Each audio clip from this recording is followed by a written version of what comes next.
এই মুহূর্তে IWL champion হওয়ার একদম দোরগোড়ায় দাঁড়িয়ে রয়েছে ইস্টবেঙ্গলের মহিলা দল। টুর্নামেন্টে আর দুটো করে ম্যাচ বাকি। ইস্টবেঙ্গল আগামীকাল ওড়িশার সঙ্গে মুখোমুখি হচ্ছে এবং তারপরে গোকুলাম কেরালার সঙ্গে 18 এপ্রিল মুখোমুখি হবে। এই মুহূর্তে 12 ম্যাচে 31 পয়েন্ট নিয়ে একদম শীর্ষে রয়েছে ইস্টবেঙ্গল। ঠিক দ্বিতীয় স্থানে রয়েছে 12 ম্যাচে 26 পয়েন্ট নিয়ে গোকুলাম।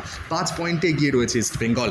আগামীকালের ম্যাচে ইস্টবেঙ্গলের মহিলা দল যদি ওড়িশার বিরুদ্ধে ড্রও করে সেক্ষেত্রে বা গোকুলামের সঙ্গেও ড্র করে সেক্ষেত্রে ইস্টবেঙ্গল সর্বোচ্চ 33 পয়েন্টে পৌঁছাতে পারবে।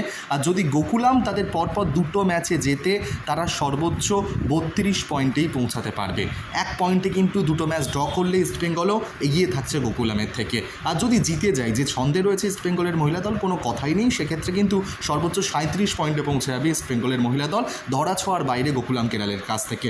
তবে এই মুহূর্তে ইস্টবেঙ্গল এবং গোকুলামের এই যে হাড্ডাহাড্ডি একটু লড়াই রয়েছে, সেই লড়াইয়ের দিকে চোখ থাকবে।